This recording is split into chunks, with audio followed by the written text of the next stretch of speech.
রাষ্ট্র ক্ষমতায় গেলে রাষ্ট্রপতির দায়িত্ব কে নেবে এই নিয়ে বাংলাদেশ জামাতে ইসলামের আমির ডাক্তার শফিকুর রহমানের কাছে সম্প্রতি প্রশ্ন রাখা হয়। এ নিয়ে অবশেষে সাধারণ মানুষের সাথে গণসংযোগে গিয়ে আগামী দিনের রাষ্ট্রপতি পদের মাপকাঠি ও দলের নীতিগত অবস্থান স্পষ্ট করলেন তিনি।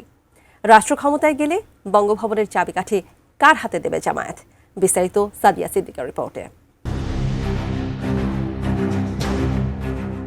বাংলাদেশ জামায়াত ইসলামী যদি রাষ্ট্রীয় ক্ষমতায় যায় তবে রাষ্ট্রের সর্বোচ্চ অলংকার তথা রাষ্ট্রপতি পদে কাকে দেখা যাবে? রাজনৈতিক অঙ্গন থেকে শুরু করে সাধারণ মানুষের মুখে মুখে এখন এই প্রশ্ন। দীর্ঘদিনের এই কৌতূহল ও জল্পনা কল্পনার জবাবে সরাসরি কোনো ব্যক্তির নাম ঘোষণা না করলেও আগামী নেতৃত্বের মাপকাঠি অত্যন্ত স্পষ্টভাবে জানিয়ে দিয়েছেন দলটির আমির ডক্টর শফিকুর রহমান। নতুন বাংলাদেশ গড়তে এলো জুলফিকার স্টিল।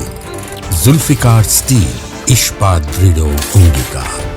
শনিবার সন্ধ্যায় রাজধানীর ঢাকা ১৫ আসনের অন্তর্গত কাফরুল থানা এলাকায় এক বর্ণাঢ্য গণসংযোগকালে সাংবাদিকদের প্রশ্নের জবাবে তিনি এসব কথা বলেন। এদিন ডক্টর শফিকুর রহমান উত্তর ইব্রাহিমপুর ও ব্যাটালিয়ন বউবাজার সংলগ্ন বায়তুস সালাত জামে মসজিদে মাগরিবের নামাজ আদায় করেন। নামাজ শেষে তিনি স্থানীয় জনসাধারণের সঙ্গে কুশল বিনিময় করেন এবং তাদের অভাব অভিযোগ ও সামাজিক রাজনৈতিক নানা বিষয়ে মতামত শোনেন।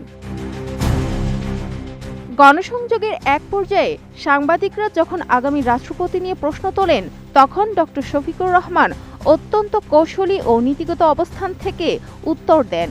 তিনি পবিত্র কোরআনের আয়াত উদ্ধৃত করে উপস্থিত সকলকে ধৈর্য ধারণ করতে বলেন। তিনি আরও বলেন, নিশ্চয়ই আল্লাহ তাআলা ধৈর্যশীলদের সঙ্গে আছেন। যিনি সৎ, যোগ্য ও নিষ্ঠাবান ব্যক্তি, এমন মানুষই আগামীর রাষ্ট্রপতি হবেন। তার এই বক্তব্যে নির্দিষ্ট কোনো নাম না থাকলেও এটি স্পষ্ট হয়েছে যে জামায়াত আগামীতে নেতৃত্বের ক্ষেত্রে প্রথাগত রাজনীতির বাইরে গিয়ে সততা ও যোগ্যতাকে সর্বোচ্চ অগ্রাধিকার দিতে চায়। ডক্টর শফিকুর রহমান আরও যোগ করেন, রাষ্ট্র পরিচালনা কোনো ব্যক্তিগত ভোগবিলাসের বস্তু নয়। এটি জনগণের পক্ষ থেকে একটি পবিত্র আমানত। আর এই আমানত রক্ষার জন্য নেতৃত্বে এমন ব্যক্তিদের প্রয়োজন যাদের ওপর জনগণের অবিচল আস্থা রয়েছে। Sadia Siddika, ATN news.